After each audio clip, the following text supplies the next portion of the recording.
गांव हरियावन में एक बड़ा ही मजेदार परिवार रहता था। इस परिवार के मुखिया थे रामलाल चौधरी, जो हर जगह अपनी अकड़ और किस्से सुनाने के लिए मशहूर थे। उनकी बीवी गोमती देवी हमेशा यही कहती रहती थीं, अरे हमारी बहू आएगी तो घर के सारे काम चमचमाते नजर आएंगे और खाना तो ऐसा बनाएगी कि गांव वाले चटखारे लेकर खाते रह जाएंगे। रामलाल को भी यही उम्मीद थी कि बहू आएगी तो घर में रोज पकवानों की महक फैलेगी। एक दिन बड़े धूमधाम से बारात आई। ढोल नगाड़ों की आवाज, पुआ पकवान की खुशबू और हर तरफ हंसी ठिठोली। रामलाल के बेटे राजू की शादी हुई थी। दुल्हन बनी सुनीता को घर में लाया गया। सास गोमती देवी ने पहली ही रात उसे प्यार से समझाया, देखो बहू, हमारे घर में खाना बनाना सबसे बड़ा धर्म है।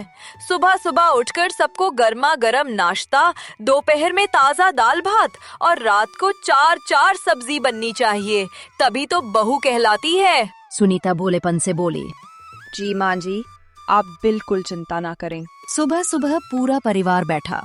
सबको इंतजार था कि बहू पहली बार क्या बनाएगी।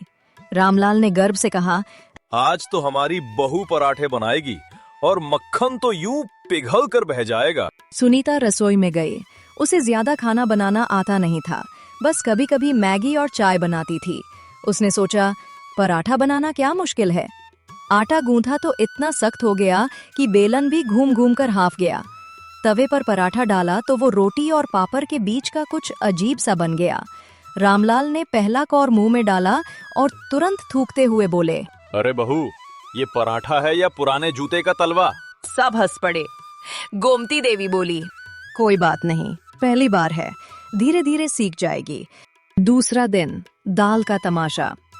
दूसरे दिन सुनीता ने सोचा, चलो दाल बना लूं। उसने गैस पर दाल रखी और नमक डाला, मगर ध्यान भटक गया और उसने नमक की पूरी डिब्बी ही उलट दी। दाल बनी तो गांव के तालाब के पानी जैसी नमकीन। राजू ने चखा और हंसते हंसते बोला, वाह सुनीता, तुमने तो सीधे गुजरात का खारा समुद्र घर पर परोस दिया।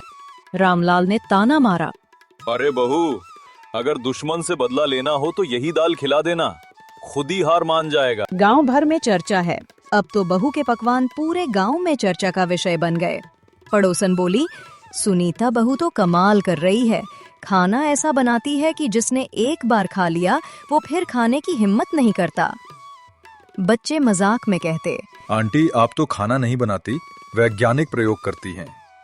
एक दिन सुनीता ने अपने पति राजू से कहा, देखो जी, मुझे ज्यादा खाना बनाना नहीं आता, मैं तो नौकरी करना चाहती हूँ।